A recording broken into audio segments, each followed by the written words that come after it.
Okay guys, welcome to another episode of Rotten Reviews. On this episode I take a look at the 2009 film 2012, Roland Emmerich's crowning disaster movie achievement, so to speak. It has a 39% on the tomato meter and a 47% on the audience score, with a whopping 508,000 plus audience reviews. So we can probably say that 47% audience score is reflective accurately that this movie is rotten. It does deserve to be rotten. I am going to, however, state that I saw this when it was released on DVD in 2009. I enjoyed it on first watching because I went into it expecting a Roland Emmerich over-the-top disaster movie where he effectively pulled out all the stops, budget-wise, CGI-wise, to convince you that the world was ending, and it was enjoyable in that regard as a, not to be taken seriously disaster film, end of the world film, in its Roland Emmerich version of how the world ends via loosely via the Mayan prophecy that's been talked up and talked to death in the early 2000s as we approached the year 2012. Of course, nothing happened, or we wouldn't be here sitting around talking about this rotten movie, but this is worth watching one time. It's just a straight up over the top disaster movie. You can't take it serious in any way, any regard. It is completely silly. Dialogue is silly. Plot is silly. The characters are silly. There are an endless amount of plot holes and continuity problems in this film. But if you just put all that out of your mind and go in with your big bucket of buttery popcorn and you just watch it in that frame of mind, then it's entertaining, certainly. Now, that 47% audience score, I'm going to say that that's fair, and I would say it gets no higher than 47 to 50% on that audience score. Your mileage is going to vary depending on how seriously you want to nitpick this or find flaws with it. The movie itself is one just gigantic flaw. So let's go right into the audience reviews and see how seriously this film is considered in 2019. We have a review from 5 days ago, meaning that this review is from December of 2019. 3.5 stars. Good movie overall with an interesting look at the future.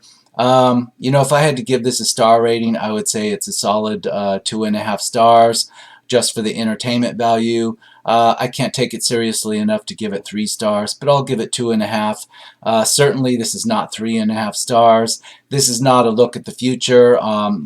This review was written in 2019. This is a look at the past, actually. If this review had been written in 2009, then yes, but I'm afraid not. So I don't know what this reviewer is talking about. It's like they're stuck in a time warp and they didn't provide enough detail, so let's try to find that detail, shall we? November 13th, 2019. Entertaining enough, about what I expected. John Cusack is great in almost everything. This is a 3.5 star review. Yeah, John Cusack, he plays himself. He's a likable, everyman type of guy. Not an action hero, although the movie tries to make him into that at the end. Let's just say he does a passable job. In fact, all of the other actors do passable jobs. Nothing stand out loud or stand out bad or good. The only one exception I might make is for Woody Harrelson's character. He's kind of wacky and zany and memorable in that he's playing it over the top, and he's supposed to be wacky and zany, so again, it's not an acting triumph or an acting fail, but Woody Harrelson does a good job playing a wacky character. Otherwise, nothing noteworthy here. A lot of different big-time actors in various size roles in this film. But don't take it too seriously, certainly. 1.5 stars from November 6th of 2019. Dumb, silly, and over the top. Only watched it because of the whole 2012 apocalypse thing. Well, you're a little bit late. In 2019, there's no mystery to be had here unless you're trying to brush up about 7 years too late to the 2012 party, so to speak. But I'll agree on the 1.5 stars. You could take it as being that bad. I say 2.5 because the CGI is worth seeing, and there are parts of it that are comical. Some of these comical parts are intended to be comical, and some of them just come out that way. I say still 2.5 stars. I think as this film ages, it becomes more and more of a comedy. I got very little comedy out of this in 2009. The movie expects you to take most all of it seriously, and yet it's not serious. And I think as this movie continues to age, this will be straight up regarded as a comedy, and someday it may achieve cult status as people's tastes change. So you could see by the year like 2032 that this movie might be just a straight up wacky comedy, but we're not quite there yet, so you can't say this is so bad it's good and that it's like laugh out loud funny, because it's certainly not, but it may become that way over time. 4.5 big stars, November 2nd. I really like this movie, but is too stupid sometimes and has a mistake about Schwarzenegger period as governor. Yeah, it almost like spoofs a governor of California in this movie, which is depicted as Arnold Schwarzenegger, which of course it was impossible. Even in 2012, you realized he could not be, even in 2009, it was legally impossible for him to be governor in 2012. And also the impersonation of him as governor is really bad. In fact, I've met random people on the street that do a better Arnold Schwarzenegger voice and impersonation than what was shown in this film, so it's kind of cringy and dumb. Goofy. It's just something that's in the movie, and it's going to be taken as comedy, and part of that whole seeing this as a comedy film. Let's move on. October 24th, 2019.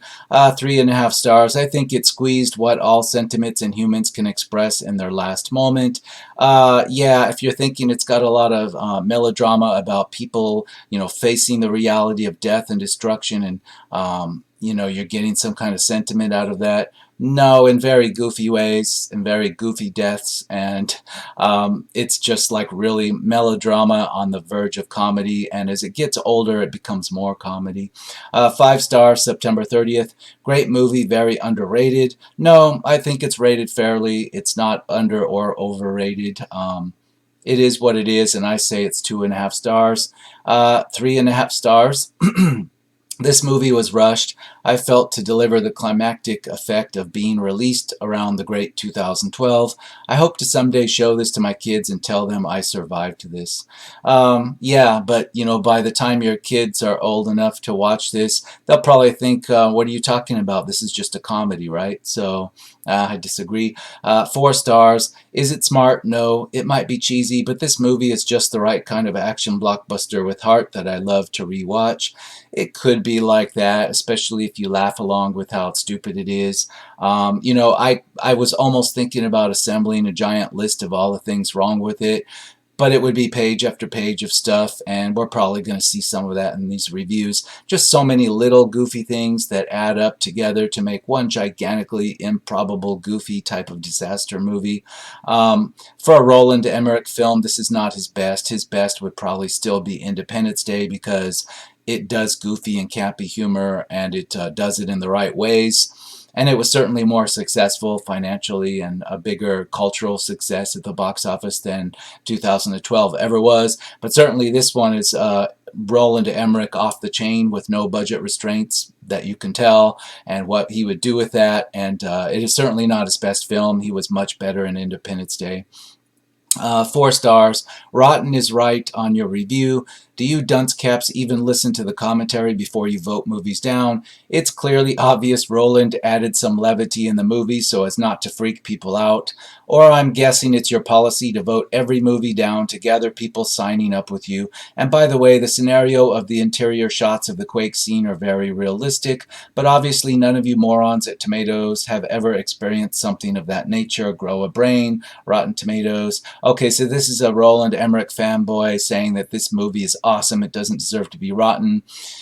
No, only if you completely leave your brain at the door and watch it one time. If you watch this twice, and certainly years later, we're in 2019. This review is from August of 2019. Now, this movie is straight up comedy by now. I mean, it's getting funnier by the week. Like I said, in another 5 years, you can just strike away the action adventure and just list this straight up as a comedy. It would be accurate. That's how this film is aging. So I completely disagree. Still solid 2.5 stars for the enjoyment, for the spectacle. School. 4.5 stars, July 22nd. A long time ago, this used to be my favorite movie, but looking back at it again, certain things in this movie make it feel more out of reality, such as overuse of special effects and the great ships. Yet I find it a very exciting movie, and personally, I love the storyline and a lot of scenes. Well, it's not all that. The very ending of this movie, you know what the big ending line of this movie is after the heroes have largely survived until the last part of it and have kind of a happy ending? The final line is about how the daughter of the story, she is finally, because of, I guess, the trauma that she experienced along the way in the film, she is no longer wetting the bed. She doesn't need to be wearing diapers. She's a 7 or 8-year-old, and it's portrayed from the very beginning of the movie, but that she has a bedwetting problem. The movie spends a lot of time reminding you of this, and then at the very end of the movie, when you get your happy ending, the final line of the movie is about how the daughter doesn't need to wet the bed anymore. Um, that would work in a straight-up comedy. And it kind of flew over my head the first time I watched this because the girl doesn't say it out real loud, and it kind of just, you've seen so much other stuff in the spectacle leading up to this that it kind of flies by you the first time. But when you watch it the second time, I realized that's how the movie ended. That's what they're leaving you with. You realize, yes, in a few years, this movie's going to be straight up cult favorite, laugh out loud funny, but we're not quite there yet. It hasn't aged enough for that, but it's on its way. July 12th, half a star. Terrible, unrealistic drama scene after scene made it completely unbelievable and extremely corny, and bad acting from some A-list Hollywood actors. I don't understand why they would have accepted this film. Yeah, there are a lot of A-list actors in here from different generations, and some of them play very small and forgettable roles. And some of their little bits are very offensive in certain ways, and some can be taken as comedy more than the way they're portrayed. I think the actors largely knew that this was a gigantic Roland Emmerich special, end of the world thing, and they knew what it was, and they got paid quite well for it. I have no doubt about that. Again, it's like Roland Emmerich had no budget worries here, so I'll bet a lot of those even A-list actors that made small parts in this, they figured, wow, it's certainly worth that paycheck. I'm sure they got paid well. 4 stars, July 11th, 2019. A nice disaster movie with a banal but always functional plot. Very good special effects and great Woody Harrelson in the part of the madman who actually understood everything. Yeah, Woody Harrelson, like I said, he's the highlight, his role. He's like a crazy conspiracy radio broadcaster, and he actually knows everything that's going on, and he's wiped out in a spectacular fashion early on in the film, and he's kind of happy to be wiped out because it just proves that he's right, and it's like the most memorable performance of this. Everybody else is just kind of, doing their jobs kind of in an okay fashion. 5 stars, July 11th again. A roller coaster of a movie. It entertains, and that can't be said about a lot of films. Standout performance from Woody Harrelson as always. Yeah, another vote for Woody Harrelson. 4 stars. 2012 isn't Emmerich's best, but it's not his worst either. It's got great CGI and actors, but poor screenplay and character development. Yeah, the screenplay, you cannot take it serious. Again, you can nitpick this. You could do one of those gigantic, long, 6-hour nitpicks of a film on this thing, but it's not all that. It's not worth all of that. That's why I didn't bother to assemble a giant list of all the problems with the screenplay. Just go into this knowing it's goofy. It's got rewatchability because when you watch it the second and third time, you're really going to see problems that you didn't see the first time around. But just please enjoy it the first time around. I enjoyed it the first time. 1.5 stars, June 10th, 2019. Ever since December 22nd, 2012, this movie has been considered a comedy. But even before that date arrived, it still was a comedy. Granted, we do have some great visuals that really suck you into the action, but we also have a runtime that is purposely elongated and limited interest, as it's devoid in anything refreshing to bring in the disaster genre. Plus, it has some of the most bland characters and horrible dialogue you can find. It might be a guilty pleasure to you, but not for me. Yeah, I can kind of sympathize with that. The comedy's just not enough there yet, and comedy's very subjective, so If you don't get enough comedy out of this, you're going to kind of hate it. As this gets older, I get more comedy out of it, so I don't hate it at all. I still feel pretty good about this movie, even though it is totally rotten. There's nothing refreshing that's true. It's just Roland Emmerich doing more of what he's done, but with no budget constraints. And we see a lot of the same stuff recycled over and over. We see basically characters escaping a cracked open collapsing ground in planes. We see this type of thing 3 times, and it's very visual all 3 times. But we see this 3 times in a row, these narrow escapes in a plane from a runway that's just collapsing all around the plane. And we see characters escape in the most improbable ways. It's not just plot armor type stuff, but John Cusack is basically unkillable in this. He can run as fast as a plane at one part. There's a lot of stuff like that in this that if you just enjoy this movie the first time, you won't nitpick it so bad. But the second and third time, you're going to either have to choose to laugh, or you're going to really feel like this is rotten, more rotten than I think it deserves. 3 stars, April 23rd. 2012 is an improvement from Roland Emmerich's previous post-Independence Day filmography, owing to some stunning and borderline terrifying realistic special effects, some surprisingly poignant moments, and a dark tone that firmly establishes how much is at stake, unlike the Independence Day movies and Godzilla '98, where they treat alien invasions and giant bad CGI iguanas as business as usual. Unfortunately, 2012 also suffers from being way too long, suffering from a bland family. Yeah, the characters are bland, cliched. They're supposed to be. You're just supposed to pay attention to the disaster.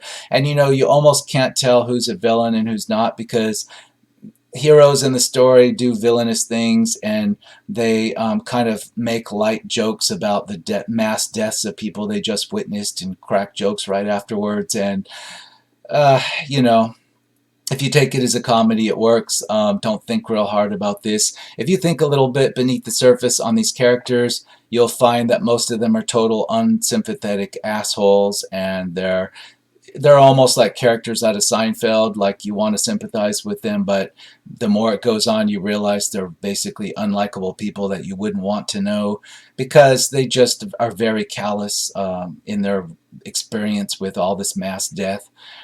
Here's another one, April 20th, 2019, 2 stars. 45, some incredible special effects, but extremely unrealistic and baffling. 1 hour too long as well. Yeah, this is a very long run time. It almost becomes boring, almost, in the last act of the film when they're on the Ark survival ship.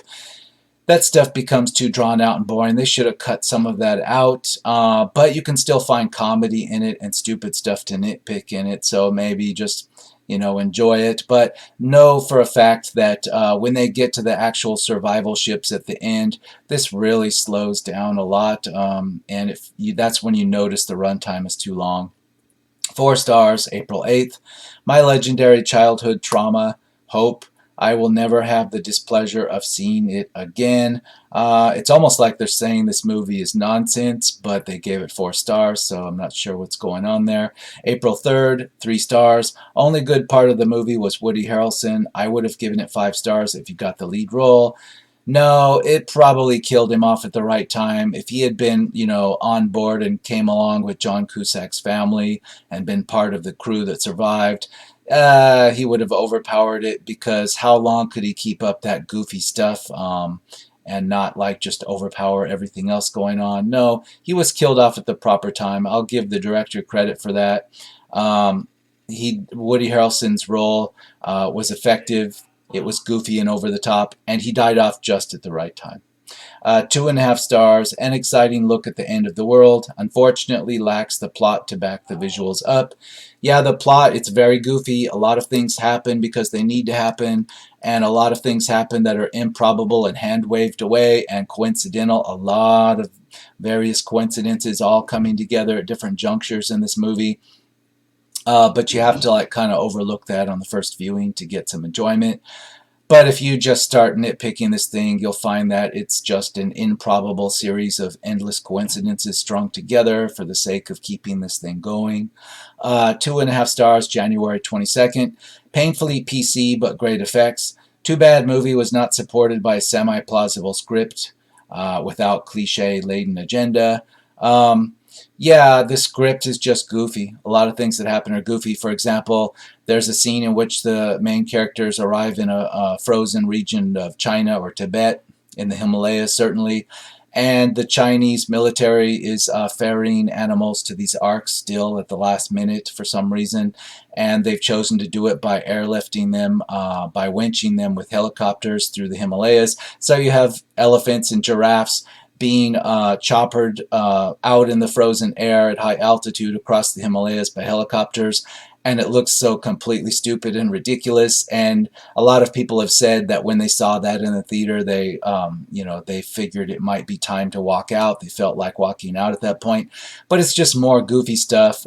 If you can sit through the movie long enough to get to that ridiculous scene, you've already seen so much other ridiculous stuff that you should have known what was coming. As time goes on, you just laugh at this kind of stuff. But I can see how people in the theater at the time, yeah, they might have just wanted to pack it in at that point because they paid movie and they took it too serious. Like I said, I saw this on DVD, so no skin off my nose to watch it. I saw this, and I don't even think I paid more than $1 at the Red Box to rent this. That's how I saw it. 3 stars, January 21st. Great action picture, but filled with terrible, terrible dialogues. Yeah, a lot of the dialogue is as bad as the characters, as irredeemable as the characters. Some is goofy and some is just weird and doesn't make sense. You want to sympathize with John Cusack's everyman type father character who's trying to reconcile with his estranged kids. It's cliche, right? You've seen this in Tom Cruise in War of the Worlds, for example, which came out before this. Now, you have John Cusack. You're supposed to sympathize with him, but he's actually doing all the wrong stuff as a parent. He's dragging his kids into dangerous, outright, even before the disaster part of the movie happens, he's a bad father. He's actually dragging his kids into dangerous situations in which they could conceivably be killed or sent to the hospital, and he thinks he's a good dad. He deserves to have the kids taken away from him, but at the same time, the movie wants you to think he's a cool guy, but basically he's the worst kind of parent you could ever have, and a lot of the characters are like that. The movie wants you to sympathize with them and feel something for them, but it shows them doing things that make them almost villainous and unlikable and callous. At the same time, the movie just ignores all that and treats them as all the heroes. It's very weird. It's not quite funny enough. I think in a few more years it'll get funnier, and this will be one of those cult classics. We're just not there yet. Half a star from January 5th of 2019. One of the worst movies I've ever seen. I am dead serious. Yeah, if you took it serious, and in fact, I recall a bunch of people, most of them a few years older than me at the time. My parents were among them.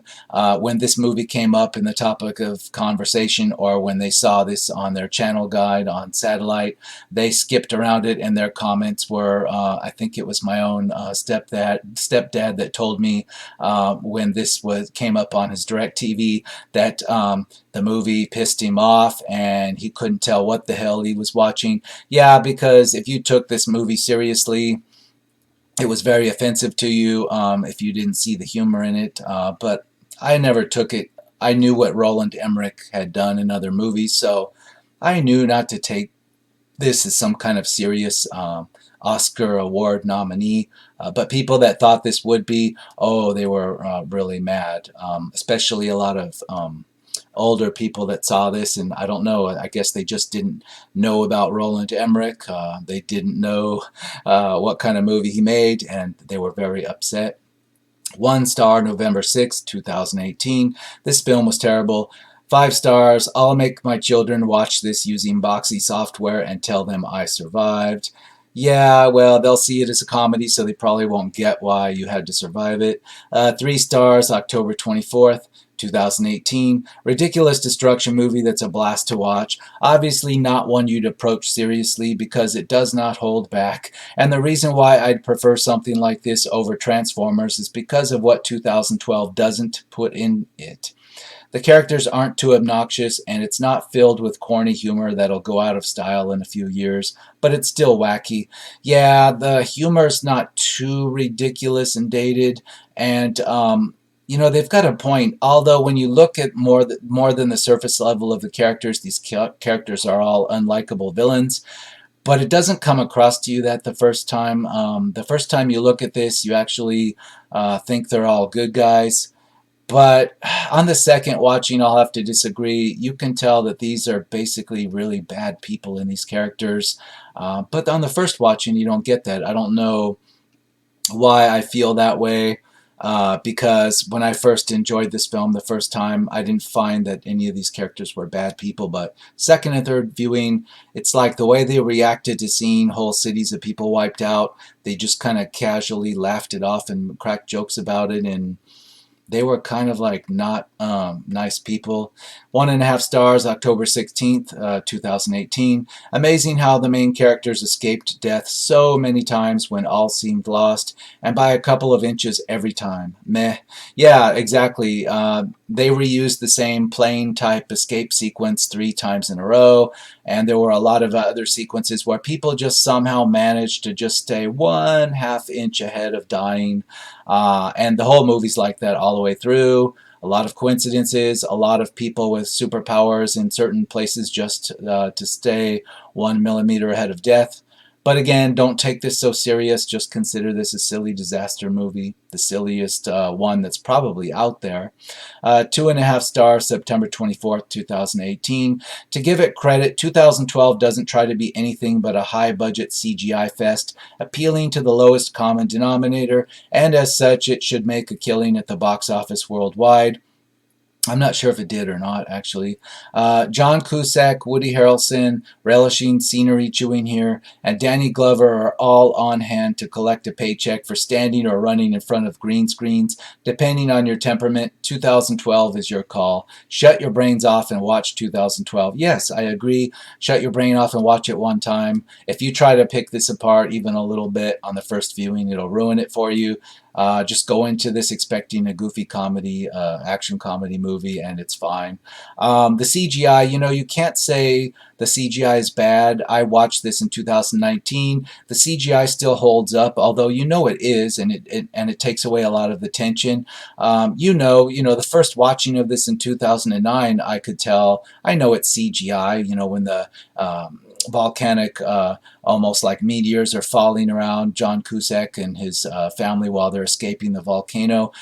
You know it's CGI. You know they're not going to die. But actually, it doesn't look bad, and the CGI actually looks good, and the budget was there to make it look good. Even Los Angeles collapsing into the ocean, it still looks good for what it is. If you think you can somehow make it look more real, as preposterous as it is to begin with, no, you can't. Roland Emmerich did a good job with the CGI. It is what it is, though. 2 stars, September 23rd, 2018. Every cliche, head actor amazingly makes it out alive. Characters die that aren't important to the story. Russian guy probably offended every Russian due to the stereotype.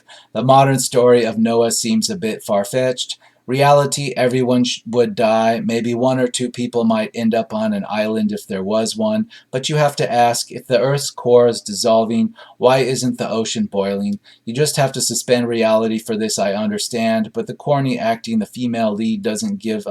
yeah, they're nitpicking it a lot, okay. The science that they portray in this is completely goofy, and it shows it to you in a goofy explanation. Woody Harrelson actually shows you how goofy it is. This is something that was taken for many years on the internet as a serious thing that could happen, believe it or not. There were different people on the internet, even in the mid and late 90s, predicting this exact type of thing where you would have this Earth's crust is displaced and, it's going to wipe us all out like it has thousands of years ago in the past.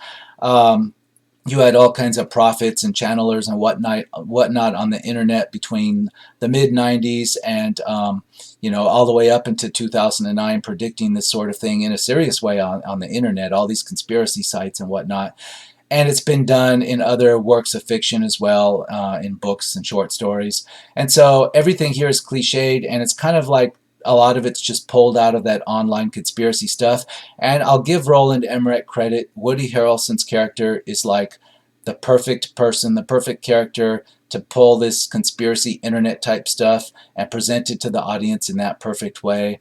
And Woody Harrelson's conspiracy character actually was perfectly positioned in this movie, and it's a great callback to where the origins of all this 2012 nonsense came from. So I'll leave it at that. Don't take this too serious. Everything else is goofy. The whole premise is supposed to be goofy, but if you nitpick it on the second watching and etc., then fine. 2 stars, maybe half a star, but no, this is solid 2.5-star enjoyment on the first viewing. 2.5 stars, September 17th, 2018. Big budget extravaganza entry in the dictionary should show 2012's poster. This is Roland Emmerich's take on the apocalypse, which before the mentioned 2012 date was an actual possibility according to many people. Yes, I just covered that. Emmerich gives these deluded souls a visual perspective of how the final moment shall play out.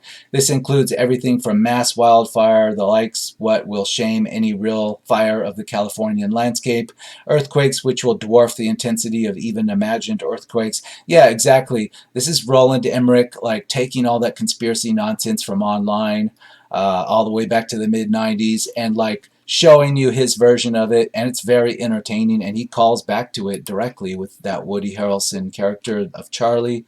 I'll give him credit for that. He did the research, either that or he was on all those conspiracy forums back in the 90s, and he was a participant in all the stuff, and that's how he was able to capture that so well. Could be. 3 stars, September 1st, 2018. Entertaining enough, although planes consistently dodging falling buildings does grow old quickly. Yeah, it's part of the goofiness of this movie. All the planes, when the characters happen to escape in them, not only do they escape all the cracking ground right beneath them at the last possible, inch that they can escape, but after they take off into the air, there's always some problem with the engines or whatnot that makes them fly really low through collapsing buildings. And this is done 3 times in a row, and it's a spectacle each time, but you can't take it too serious. It's a goofy, fun CGI fest. Half a star, August 15th, 2018. Really stupid movie. Yeah, really stupid movie. I'll agree on that. But 2.5 stars for the enjoyment. August 13th, 2018, 2.5 stars. 2012 is Roland Emmerich's take on the apocalypse, which before the, okay, I read that one already, or it got pasted twice. 2.5 stars, August 10th, 2018. I like disaster movies. They're always entertaining, but John Cusack was a bad choice, and director Roland Emmerich, it's just not creative. No, I don't think Cusack was a bad choice. You wanted somebody that was an everyman type character. John Cusack is that everyman type character. I think he was a good choice. He can be funny too when he has to be funny. So, no, I disagree completely, but I'll agree on the 2.5 stars. 4.5 big stars, August 9th, 2018. Awesome, looks good. It's something interesting what I have found using Boxy software. Again, I don't know what this Boxy software is. I guess it's a way you can watch this for free. Okay, so enjoy for free. But, even paying $1 at Redbox, I found it enjoyable. Half a star, August 8th, 2018. Yeah, not great. Yeah, don't take it serious. 5 stars, July 31st, 2018. Good action and story. 2.5 stars. Visually a good movie. Not sure what else. Much positive to say though. Overly dramatic, strange characters. Casting is so-so. Yeah, goofy all the way around. No question about that. July 16, 2018. 1 star. 2012 is a cliche disaster film that does nothing interesting within its long runtime. The characters have no depth and the plot is as thin as it is overstuffed. And no amount of collapsing buildings or continent-scale floods can save this abomination. Roland Emmerich calls a movie. Yeah, this is somebody that took it too serious. Don't take it so serious. Don't take yourself so seriously. Your blood pressure is going to get too high. Save that blood pressure for like the next Star Wars movie. Okay, take that serious. 2 stars, June 21st. If you want dazzling special effects, 0 reasons to use your brain for 2 solid hours, and a desire to see humans being destroyed by Mother Nature's fury, this is the movie to see. Actually, I'm going to say this is more than 2 hours, maybe 2 hours and 30 or 40 minutes. But anyway, to give it credit, 2012 doesn't try to be anything but a high-budget CGI fest, appealing to the lowest common denominator, and as such, it should make a killing at the box office worldwide. John Cusack, yeah, I might have read this one before, but yeah, it's 2 star, 2.5 star movie. Now, I don't know if it made a killing at the box office. I can look down here and we can take a look at the actual take, $166 million. I'm going to say it lost money because I know more was spent in the budget and the marketing on this, no question about it. No question, this lost money, at least according to this number here on Rotten Tomatoes it did. But it is 158 minutes long. That's 2 hours and 38 minutes. So yeah, it is quite lengthy. The end of it drags a little, but I say on the first watching, this is still quite enjoyable. These are fair Rotten scores, but if you watch this more than once, just do it to nitpick it and laugh out loud. But bring beer or something because it hasn't aged enough yet to be totally campy. Give it 5 more years, and like a fine wine, this may indeed become a cult classic. And I will see you again on the next episode of Rotten Reviews.